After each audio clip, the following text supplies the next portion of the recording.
Il-ġibjun Naval, ġawra arkitettonika moħbija f'Ħalluqa li fi żmien l-Ingliżi kienet tintuża biex tissupplixxi l-ilma li dry docks. Għalkemm ilu żmien battal u ma jintużax, issa bida l-proċess sabiex din ir-riserva tal-ilma tibda timtela u tibda tintuża mill-ġdid. One News tkellem mal-perit Rene Fava li spjega kif dan il-ġibjun instab f'qagħda tajba ħafna. Stqar li issa jrid isir proċess ta' testjar qabel din ir-riserva ta' żmien l-Ingliżi terġa' timtela bl-ilma u tidħol fis-sistema. Bħala ġibjun huwa f'kundizzjoni tajba ħafna, kważi konna sorpriżi kemm huwa f'kundizzjoni tajba.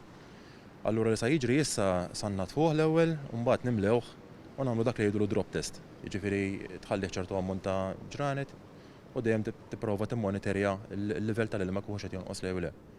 Jekk dak id-drop test jgħaddi, allura mbagħad il-ġibjun ikun jista' jintuża bħala parti mis-sistema min-netwerk ta' distribuzzjoni tal-Water Services.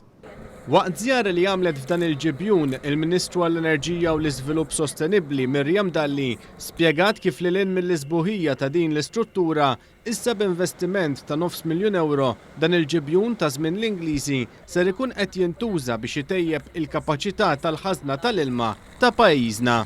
L-iktar ħaġa importanti f'dan l-investiment ta' €900,000 huwa li dan ir-reservwar navali jerġa' lura għall-istat oriġinali tiegħu, fejn iservi bħala ħażna tal-ilma biex naċċertaw ruħna li jekk jinqala xi ħaġa il-konsumatur Malti qatt ma jispiċċa mingħajr ilma.